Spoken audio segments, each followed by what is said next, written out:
She followed the law. He abused his power. But this time, he picked the wrong one.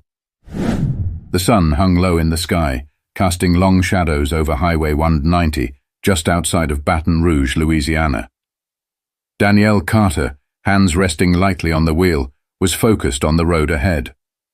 The hum of the Tesla Model Y was barely noticeable beneath the faint rhythm of an old R&B playlist playing at a low volume. She wasn't in a rush.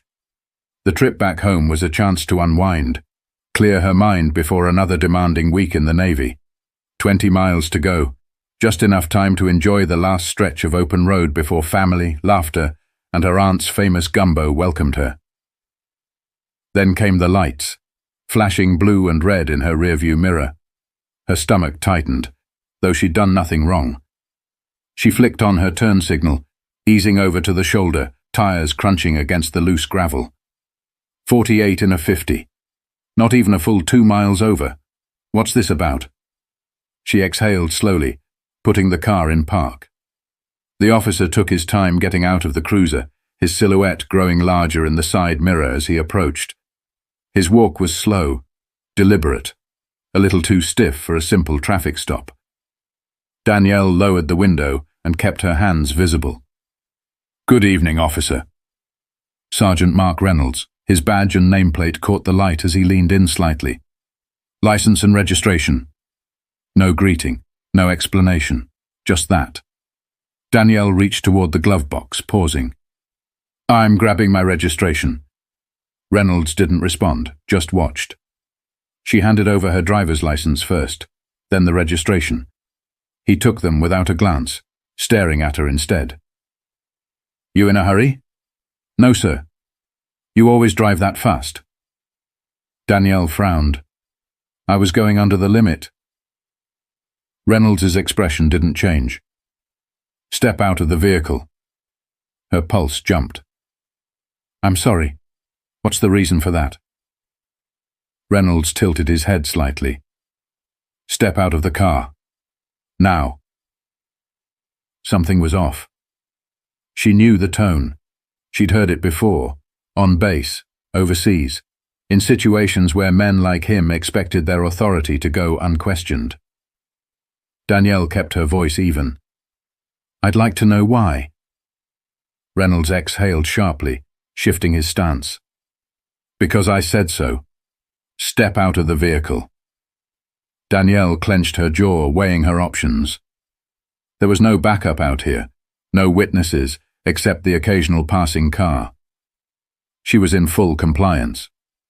She knew her rights. But she also knew how quickly things could go sideways. She didn't have the luxury of being right if he decided she was wrong. Danielle unbuckled her seatbelt and stepped out, keeping her hands where he could see them. The sun was dipping lower now, turning the sky into streaks of orange and purple. Reynolds took a step closer. His posture shifted, more relaxed now, like he had won something. "Turn around. Hands on the car." Danielle's fingers curled into fists at her sides. "For what reason?" "Suspicious behavior." Her heart pounded. "Suspicious." She caught herself, exhaled sharply. "Officer, I don't consent to an unlawful search or seizure." Reynolds smirked. "Ain't unlawful if I got probable cause." "Which is what, exactly?" He took a step closer, lowering his voice. "I smell marijuana." Danielle's eyes widened. "Excuse me?" "I can smell it," he repeated. "You been smoking?" She let out a short, humorless laugh. "That's not possible." Reynolds raised an eyebrow, taking another step forward. "You calling me a liar?" The air felt heavier now, the space between them too small. A passing car slowed down, the driver glancing in their direction. Danielle's heart pounded. She had two options: argue, escalate, and risk this turning into something worse. Or comply, and hope the system would work in her favor later. She took a slow breath, then turned around and placed her hands on the car. She didn't trust him, but she trusted herself. Reynolds grinned, reaching for his cuffs. But he had no idea who he was dealing with. The metal of the Tesla was warm under Danielle's palms as she stood still, hands flat against the car. Her heart pounded, but her face remained neutral. She had nothing to hide. But she also knew that didn't always matter. Behind her, Sergeant Reynolds adjusted his radio. 10:55. Got a possible 10:15 here. Possible arrest. Danielle kept her eyes forward. For what? She forced herself to breathe slow and steady as he patted her down, his movements rougher than necessary. You military? His voice was casual, like they were discussing the weather. Danielle hesitated. She didn't like to mention it in situations like this, but lying would only make things worse. Yes, Reynolds hummed. Figures. You people love acting like you're above the law. Her jaw tightened. You people. She bit the inside of her cheek, keeping her focus. She'd been through enough training to know what he was trying to do, provoke a reaction. I haven't broken any laws, she said evenly. Reynolds let out a low chuckle. That's so. He suddenly grabbed her wrist, yanking it behind her back. Before she could react, cold steel snapped around it. What? Turn around. He spun her by the shoulder and locked the other cuff into place. A fresh wave of anger and disbelief flooded through her. What are you arresting me for? Reynolds tightened the cuffs. Resisting. Her pulse skyrocketed. She took a deep breath, forcing herself to stay calm. I haven't resisted anything. You questioned me. That's resisting. Danielle stared at him, stunned. This wasn't happening. Reynolds smirked. Bet you're real quiet now, huh? A few cars slowed as they passed, but no one stopped. No one ever stopped. Danielle's throat felt dry. She had dealt with pressure before. Deployments, tense negotiations, life or death decisions. But this was different. This wasn't war. This was home. And somehow, it still wasn't safe. Reynolds grabbed her arm, leading her toward his cruiser. You military folks love barking orders. Let's see how you like taking them. Danielle swallowed hard. This is a mistake. Reynolds opened the back door, pushing her inside. Nah, the only mistake is thinking you could talk back to me. The door slammed shut, leaving Danielle in a suffocating silence. She glanced out the window as Reynolds walked back to her car, pulling out his phone. Probably checking her plates. Probably fabricating whatever story he needed to justify this. But what he didn't know, what he couldn't have known, was that she wasn't just any military officer. She was high-ranking. She had influence. And she knew how the system worked. He thought he was in control. He had no idea what was coming. The cruiser's back seat was stiff and uncomfortable, the air thick with the stale scent of vinyl and sweat. Danielle sat still, her wrists aching against the cold steel of the handcuffs. She wasn't scared, but she was furious. Reynolds drove without saying much. The radio crackled every now and then with dispatch chatter, but he ignored it. She could see his reflection in the rearview mirror, calm, smug. Like he had done this before. Like he knew he'd get away with it. 15 minutes later, they pulled into East Baton Rouge Parish Jail. Danielle clenched her jaw. This was real. This was happening. The station was small but busy. A few officers milled about inside, typing reports, answering calls. The fluorescent lights cast a harsh glow over the stained linoleum floor. Reynolds walked her in like a prize catch. Got myself a loudmouth resisting arrest, he announced. A younger officer at the desk barely looked up. She armed?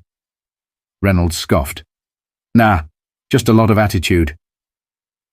Danielle took a slow breath. Stay calm.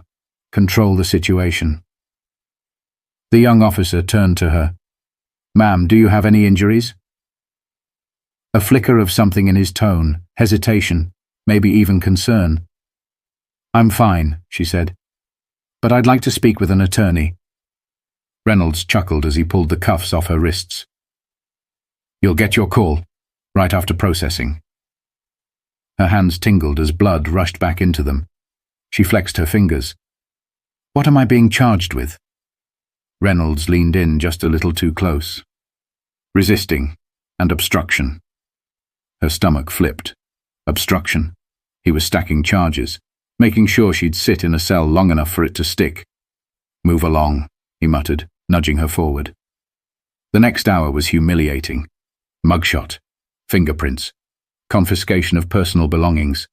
They even took her shoelaces, like she was some kind of threat.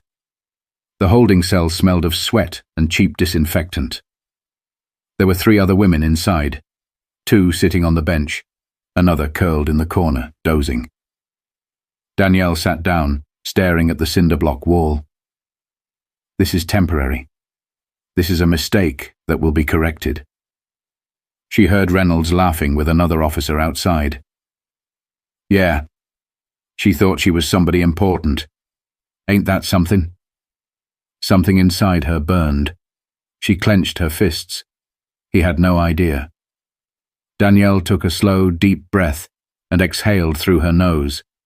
The anger was justified, the frustration too, but she couldn't let it control her. She needed to focus. She needed her one phone call. She turned to the female officer standing near the cell door. "I want to speak with my lawyer now." The officer glanced up, surprised. Danielle didn't waver. "I'm invoking my right to legal counsel. Now." The officer hesitated, then nodded. "Sit tight." Reynolds wasn't going to see this coming, and neither was the department. Danielle sat in the holding room, hands clasped together, her mind sharp despite the exhaustion pressing down on her. Hours had passed, but she had finally made her call. And now things were in motion. The sound of a door unlocking snapped her out of her thoughts. A female officer appeared. "You made bail." Danielle stood without hesitation. Finally. She was led down a long hallway, past empty desks and bulletin boards filled with outdated notices. As they reached the exit, she spotted Commander Anthony Wells, her longtime colleague and legal advisor, waiting. His crisp Navy officer uniform made him stand out in the dimly lit lobby. "Danny," he greeted her, his voice calm but firm. "You good?" She rolled her shoulders, feeling the stiffness in her muscles. "I will be." Commander Wells exchanged a look with the officer behind her before turning back to Danielle. "We're taking this to court, immediately." 3 weeks later, East Baton Rouge Parish Courthouse. The courtroom was packed.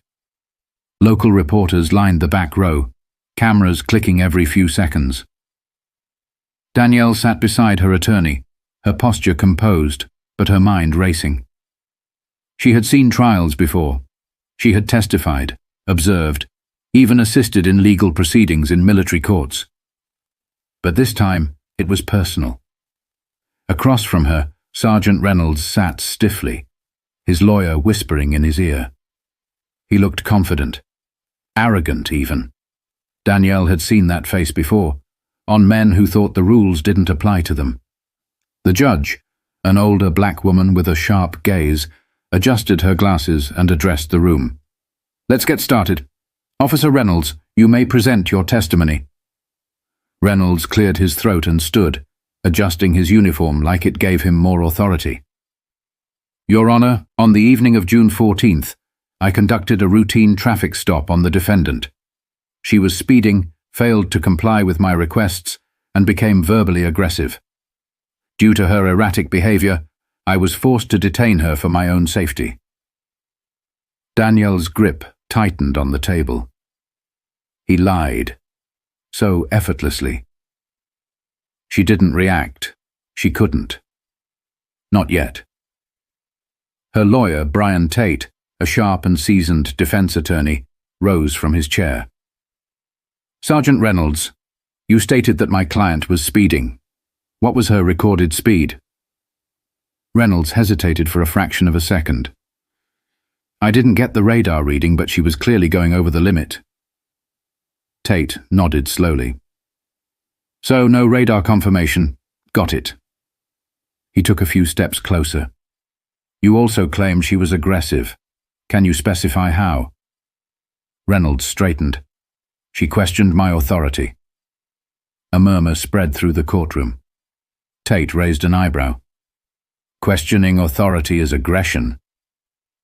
Reynolds's jaw tightened. Tate walked back to the defense table, picking up a folder. Let's move on. You also claimed my client resisted arrest, and that you smelled marijuana in her vehicle. Do you have body cam footage to support these claims? Reynolds shifted slightly. The body cam was malfunctioning at the time. Tate didn't blink. Malfunctioning? Yes. Tate set the folder down and turned to the judge. Your Honor, I'd like to submit this into evidence. Footage from my client's Tesla dashcam, which recorded the entire incident. The courtroom went silent. Danielle watched as Reynolds' face paled. The truth was about to come out, and there was nothing he could do to stop it. Tate handed a flash drive to the bailiff, who walked it over to the judge. She plugged it in, her face unreadable as she glanced at the screen in front of her. Proceed, she said, nodding toward the courtroom monitor. The video played. Danielle's Tesla dashcam had caught everything. The grainy but clear footage showed Reynolds walking up to her car, asking for her license and registration without stating a reason for the stop. His posture was stiff, his tone sharp. Then came the crucial moment. Step out of the vehicle. Officer, what's the reason for that? Because I said so. A few murmurs rippled through the courtroom. Danielle kept her eyes on Reynolds, watching as his confidence cracked, just slightly. The footage continued. It showed Reynolds reaching for her wrist before she even moved. It caught his voice accusing her of resisting when she had remained still. It recorded his smirk when he claimed to smell marijuana. And then, the final blow. The audio picked up the exact words Reynolds had laughed about at the station. Yeah, she thought she was somebody important. Ain't that something? Silence. The judge let the video finish before turning to Reynolds. Sergeant, do you have any explanation for what we just saw? Reynolds's face had gone red. He opened his mouth, closed it, then glanced at his lawyer. Tate leaned forward. I'll repeat, Your Honor. My client was detained under false pretenses. Officer Reynolds fabricated probable cause, used excessive force and, let's be clear, abused his power, assuming my client had no way to fight back. Danielle didn't smile. This wasn't a victory yet. The judge turned back to Reynolds. You stated under oath that your body cam malfunctioned. That was a lie. Reynolds's lawyer stood. Your Honor, She held up a hand. Sit down. He did. She looked back at Reynolds, her tone cool. I strongly advise you to choose your next words carefully, Sergeant. He swallowed hard. I misremembered certain details. A scoff echoed from somewhere in the crowd. The judge leaned forward. Misremembered? You mean you falsified a police report? Lied under oath? Reynolds's lawyer whispered something urgently, but it was too late. The courtroom had turned against him. Tate stood again. Your Honor, we're requesting all charges against my client be dropped immediately, and we are prepared to file a civil suit for unlawful arrest and emotional distress. The judge nodded. Charges against Miss Carter are dismissed. Danielle finally exhaled, but it wasn't over yet, because Reynolds wasn't walking away from this. The judge turned to the prosecutor's table. Given the evidence presented today, I strongly recommend an internal investigation into Sergeant Reynolds's history of arrests. This case suggests a pattern of misconduct, and that will not stand in my courtroom. For the first time, Reynolds' face showed something real. Fear. Danielle met his eyes. He thought she was powerless. He was wrong. Danielle stepped out of the courthouse into the Louisiana heat, inhaling deeply. Free, but not finished. Commander Wells walked beside her. "You handled that well." She gave a small nod, rolling her shoulders, feeling the weight lift, just a little. "I handled it the way I was trained to. Stay calm, assess, strike when necessary." Tate joined them, looking pleased. "It's not over for Reynolds. The department's already under pressure from the media. This case is going to dig up everything he's done before." Danielle glanced at the small crowd of reporters gathering near the steps, cameras at the ready. Good. Maybe now someone else won't have to go through this. Tate folded his arms. "You sure you don't want to speak?" She exhaled slowly. "Not today. The footage speaks for itself." A few feet away, Reynolds stormed out of the courthouse, his lawyer trailing behind him. His face was tight, furious, but he didn't look at her. He couldn't. His power was gone. The system that had protected him for so long, it had finally turned against him. Danielle turned to Wells. "Let's go. I'm ready to put this behind me." He nodded. "You heading back to base?" She smiled for the first time that day. "No. First, I'm getting some gumbo." They walked away, leaving the courthouse, the cameras, and Reynolds in the past where they belonged. But this fight wasn't just hers. How many others had been in her position and hadn't had the resources to fight back? How many stories went unheard? She knew one thing for certain: her voice mattered. And next time, when someone else found themselves in her position, she'd make sure they had the power to fight back too. This wasn't just about one bad cop. This was about accountability, about the reality of power and who it gets used against. Danielle knew the law, had the resources, and still got caught in the system. So what happens to those who don't? This is why awareness matters.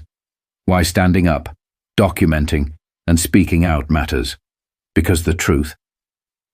It's only powerful if people are willing to listen. If you ever find yourself in a situation like this, know your rights. Record everything. And most importantly, don't let them make you believe you don't have power. You do. If you believe in holding law enforcement accountable, share this story. The more people know their rights, the harder it is for abuse to continue unchecked. And if you've ever experienced something like this, your story matters too. Stay informed, stay vigilant, and never stop fighting for what's right. And